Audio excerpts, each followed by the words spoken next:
প্রিয় বন্ধুরা, আসসালামু আলাইকুম। দেশ এবং বিদেশের যে যেখান থেকে আপনারা দেখছেন, আমি আছি আপনাদের সাথে কবি শেখ উমর ফারুক বিন জমির, শিক্ষার্থী, বৃন্দাবন সরকারি কলেজ, হবিগঞ্জ।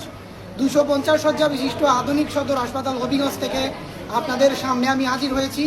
আপনারা দেখছেন হাসপাতালে আমাদের যে অসংখ্য অগণিত পেশেন্ট রয়েছেন, তাদের জন্য পর্যাপ্ত সিট এবং বেডিংয়ের যে অভাব আমরা তা দেখতে পাচ্ছি। এবং হাসপাতালে দুর্গন্ধে হাসপাতালে ঠিকমতো টিকা যায় না। আমাদের ক্লিনাররা হাসপাতালে কী করেন আমরা আসলে অবাক হয়ে যাই। হাসপাতালের পরিষ্কার পরিচ্ছন্নতার ঘাটতি রয়েছে, অভাব রয়েছে।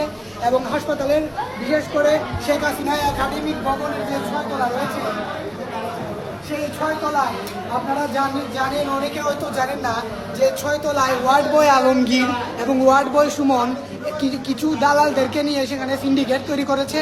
এবং তারা রুগীদেরকে সিটে উঠানোর জন্য আমাদের হবিগঞ্জ সদর সহ অন্যান্য জায়গার রুগীদেরকে ফ্লোরে ফেলে রাখে এবং সিটে উঠানোর জন্য তারা টাকা দাবি করে।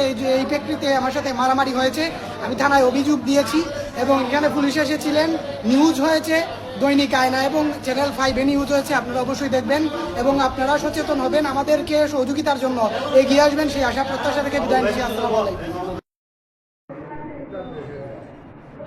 এখন সচেতন মহলের দাবি এবং সচেতন নাগরিক সমাজ চাইছেন ফ্যাসিস্ট আমলে নিয়োগপ্রাপ্ত হবিগঞ্জ সদর হাসপাতালের তত্ত্বাবধায়ক ডাক্তার আমিনুল হক সরকার সহ সাবেক আরএমও ডাক্তার মুমিনুদ্দিন চৌধুরী এবং হাসপাতালের ওয়ার্ড বয় আলমগীর সুমন, শাহিন এবং যারা সংশ্লিষ্ট দালাল রয়েছে তাদেরকে যেন অনতিবিলম্বে আইনের আওতায় এনে সুষ্ঠু ও নিরপেক্ষ বিচার করা হয়, বিচারের আওতায় আনা হয় এবং তাদের করাল গ্রাস থেকে যেন এই হাসপাতালটিকে নিরাপত্তা প্রদান করা হয়।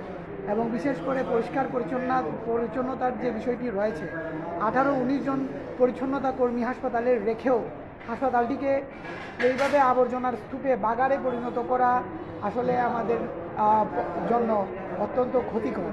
আমরা মনে করি সচেতন নাগরিক যারা রয়েছেন তারা মনে করেন যে অন্ন, বস্ত্র, বাসস্থান এবং চিকিৎসা শিক্ষা মানুষের মৌলিক অধিকার। যদি এই জায়গাগুলোতে আঘাত করা হয় এবং মানুষকে এই সমস্ত অধিকার থেকে বঞ্চিত করা হয়, তাহলে গরিব অসহায় মানুষগুলো কোথায় যাবেন, কোথায় চিকিৎসা পাবেন, সেই প্রশ্ন দেশ ও জাতির কাছেও রাখলাম। আর বিশেষ করে হবিগঞ্জের নবনির্বাচিত মাননীয় সংসদ সদস্য, জাতীয় সংসদ ভবনের মাননীয় হুইপ, গণপ্রজাতন্ত্রী বাংলাদেশ সরকারের দায়িত্বপ্রাপ্ত হবিগঞ্জের মাটি ও মানুষের নেতা আলহাজ ডিকে গৌস মহোদয় এর দৃষ্টি আকর্ষণ করব যে জনাব, আপনি দয়া করে জেলা প্রশাসন হবিগঞ্জ সহ উপজেলা নির্বাহী অফিসার হবিগঞ্জ সদর সহ অফিসার ইনচার্জ পুলিশ সুপার হবিগঞ্জকে নিয়ে যেভাবে আপনারা ভালো মনে করেন অতি শীঘ্রই প্রত্যেকটি প্রশাসনিক স্থানে আপনারা ব্যবস্থা গ্রহণ করবেন এবং যেন সেখানে সুষ্ঠু ও নিরপেক্ষভাবে চিকিৎসা সেবা আইনি সহযোগিতা প্রদান করা হয়, সেই পথটি সুদৃঢ় ও সুগম করবেন সেই প্রত্যাশা রাখি। বিশেষ করে হাসপাতালে, থানায় এবং জেলা কারাগার দুলিয়াখাল হবিগঞ্জে যেন মানুষকে নিরাপদে নির্বিঘ্নে স্বাধীনভাবে চলাচলের ব্যবস্থা করে দেওয়া হয় এবং যারা সেখানে গিয়ে নিপীড়ন হয়রানির শিকার হন তাদেরকে যেন এসব থেকে উদ্ধার করা হয়, তাদেরকে যেন সুযোগ সুবিধা প্রদান করা হয়, সেই বিষয়ে অনুরোধ করছি। ধন্যবাদ সবাইকে।